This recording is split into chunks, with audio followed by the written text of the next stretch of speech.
Welcome to Zilla Cabs. Recently we spent a few days with Nolly recording a load of speakers. We used a track written to illustrate different aspects of heavy playing and the importance of hearing them in a band mix. In this series you'll find out what we discovered.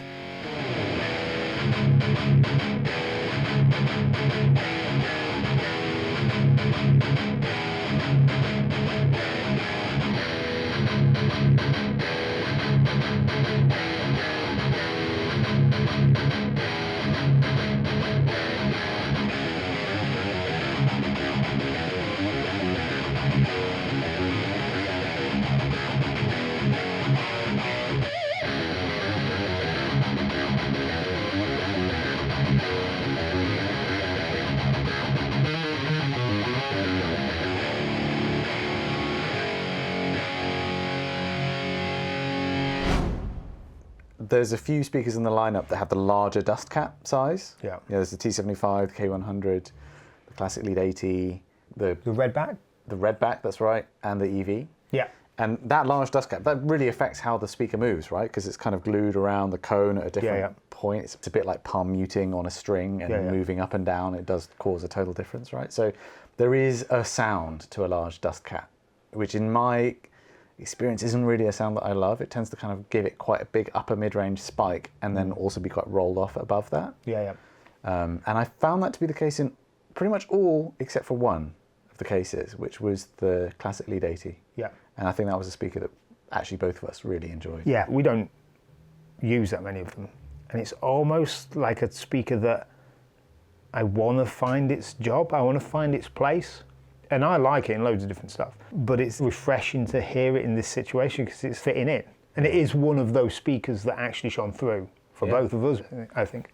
I think for a speaker that doesn't sound like a V30, that was one of the best in the bunch, really. Yeah, you know, sure. I thought the mids were really good on it. It didn't have like that really sharp kind of 2K spike that like in the T75 is really obnoxious, and the EV is really obnoxious. In the K100 is pretty bad too.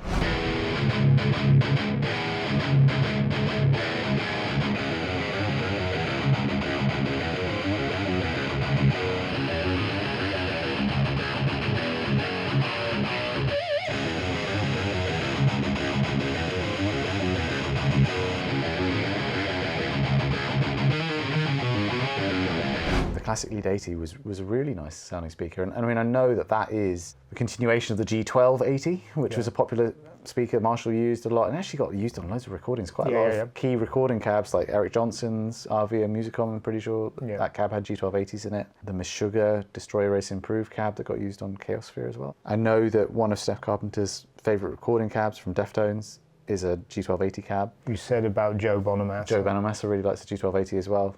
Yeah, I think it's a real underdog, and I think the people that like them kind of like that it's not, you know, the well-trodden path. I really think if you want something that's going to be a very different flavour to a Vintage 30, that's not a greenback, that would be my top pick out of all of those ones that we mentioned. You know, like the T75, the K100. So it would be nice if people started using that one more, I reckon. Also, we didn't record a 65 on this test, the G1265, but I know from experience that I prefer the 80s to that. The classic Lead 80 sounds more balanced to me, for sure.